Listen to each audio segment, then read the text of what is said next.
Welcome to the Global WarWatch Network. A deadly suicide bombing at a political rally in Quetta has shaken Pakistan. With elections near, rising militant attacks are fueling fear, tightening security, and keeping crowds away from the campaign trail. That opening statement, it really hits hard. It brings us right to a deeply concerning situation unfolding in Pakistan. We've got some critical sources here, and today we want to explore what exactly happened with this Quetta bombing, and then zoom out a bit, place it in the context of this wider militant activity everyone's talking about, and finally really try to grasp what it all means for security and especially for the upcoming elections there. Okay, let's get into it. Absolutely. And what's striking, really, is how these localized incidents, like the one in Quetta, they aren't just isolated tragedies. They often shine a light on bigger issues of national stability, especially during times like these, political transitions, election periods. That's when things feel most fragile. That's a really important perspective. So let's start with the specifics of that bombing. It targeted a Balochistan National Party rally, the BNP, and the location, sources say, was near Shawani Stadium on Saryab Road in Quetta. What happened right after, the immediate impact? Well, the human cost was significant, awful. Initial reports mentioned 13 or 14 killed, but those numbers sadly climbed. The final confirmed toll was 15 dead and 38 injured. And among the injured, 8 were reported as critical. Still in the trauma center, it's just devastating numbers. 15 lives lost. And what seems really significant, maybe even grimly fortunate in a way, is the timing. The blast happened about 45 minutes after the rally finished, as the party leader, Akhtar Mengal, was leaving. That's right. He was confirmed safe, thankfully. And authorities do seem to think the security measures played a big role. They had deployed, around 120 police officers? Yeah, 120 police. And the belief is that this heavy presence likely prevented the bomber from actually reaching the main venue during the rally itself.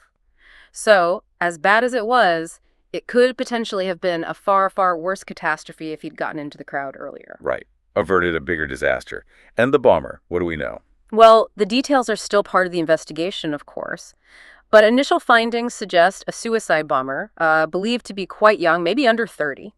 The device carried about 8 kilograms of explosives. There's an inquiry committee formed, a case registered under anti-terrorism laws, and they recovered the bomber's remains for forensic analysis. Standard procedure, but crucial work. And the rally itself, it wasn't just any political event, was it? It had significance. Correct. It was actually commemorating the death anniversary of Akhtar Mengal's father, Sardar Tala Mengal. He was a former chief minister of the province. So yes, there was a layer of historical and sort of symbolic weight to the gathering. Okay, so moving beyond Quetta now, the sources really emphasize that this wasn't just a one-off tragedy. It's part of a bigger pattern. Exactly. This fits into a much broader and frankly alarming surge in militant violence across Pakistan recently. We saw data from the Pakistan Institute for Conflict and Security Studies, for example.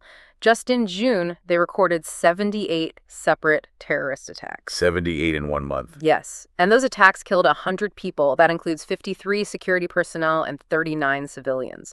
Plus, nearly 190 people were injured. It really paints a picture of sustained and widespread insecurity, not just isolated flashes. And were there other major attacks happening right around the same time as the Quetta bombing? Yes, absolutely. The period was quite violent. There was one day with 3 separate attacks that killed 25 people in total. That included an incident near the Iran border in Balochistan where 5 paramilitary soldiers died. And then there was a major suicide attack on a paramilitary base up in Khyber Pakhtunkhwa. 6 soldiers were killed there. Banu, right. And a specific group claimed that one. Yes. A group called Ittihad-ul-Mujahideen Pakistan took responsibility for the Banu attack. It was quite complex. An explosive vehicle rammed the gate, then an attacker stormed the base. It led to a long firefight. Shows real capability. And the sources keep pointing to 2 provinces in particular, Balochistan, where Quetta is, and Khyber Pakhtunkhwa, bordering Afghanistan. Why these areas? Well, they are consistently the epicenters, aren't they? Official travel advisories often highlight the high threat level across Pakistan generally, terrorism, sectarian violence. But these 2 provinces, they have specific vulnerabilities. Porous borders, complex terrain, sometimes long-standing local grievances. Attacks often target security forces, yes, but they can be indiscriminate. Yeah. Hitting public places, transport hubs, markets, it creates a really pervasive sense of threat, especially there. So bringing it back to the elections, how is all this violence impacting the political landscape, the campaigning? It's having a huge impact, a chilling effect, really, especially in Balochistan and Khyber Pakhtunkhwa. You just aren't seeing the kind of big open-air rallies and lively campaigning that might be happening in, say, Punjab or Sindh. It's much more muted. Parties and candidates are understandably very concerned about security. So what are they doing instead? How do you campaign like this? They're shifting tactics, avoiding those large public gatherings, relying more on smaller, closed-door meetings, and increasingly using social media to get their message out, which is a different kind of engagement altogether.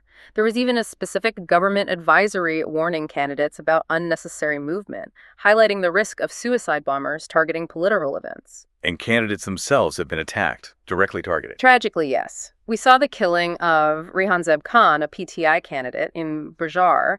There was a hand grenade attack targeting Zahor Bouledi, a PPP candidate, down in Turbat.